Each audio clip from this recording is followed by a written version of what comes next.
Hey, I'm Kit Lau from the Operators, and I just wanted to talk about operating partners, the role of the operating partner, getting your first role, deciding which private equity group to work with. I've written a lot about the topic. I'm the founder of the Operating Partners Roundtable. We meet once a month. There's a LinkedIn group by the same name. Feel free to use me as a sounding board if you have questions about the role of the operating partner.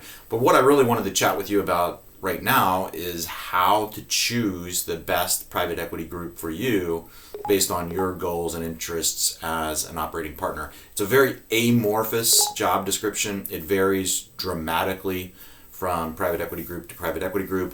One of the first things that you should be thinking about is how clear is the role? In other words, is it very precise what your job is? Is the definition of success clear? Do you have authority and influence, or is it just you're sort of a sounding board, a mentor, a sage? How do you know that you're providing the right advice? How do you know you have an impact, and therefore how do you justify the expense that the firm is placing into you? So think about authority, influence, but also think about board dynamics. Do you have a seat at the table? Are you maybe a board observer, or are you chairman of the board? In other words, how much influence do you have? Load. Think about how much bandwidth you have. Maybe you're in a fractional operating partner role. Maybe you only have 25 hours a week.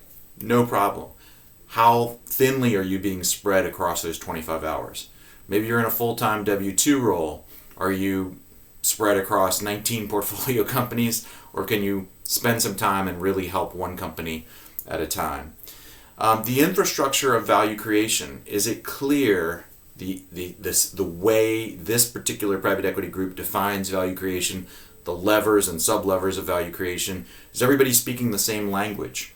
Think about the relationships that you might have with the CEOs and the personalities of those CEOs, as well as the personalities of the deal team members. So think about political risk as well within that environment.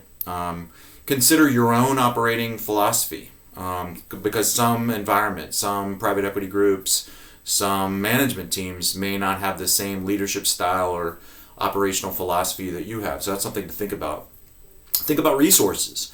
How many resources, what size resource pool will you have available? People, maybe processes, maybe investments, maybe technologies, etc. So if you have a very limited pool of resources available to you, how effective will you be? That's up to you to decide. And then lastly, think about this in terms of the trajectory of your own career. Is this your final, last stand? Or are you sort of trying to set yourself up for something else? And if it's the latter, then how well does this role position you or enable you to position yourself and brand yourself for that next role? Just some things to think about and some ways to evaluate potential private equity operating partner opportunities. Best wishes to you in that regard. I'm Kit Lyle from The Operators. Thanks for watching.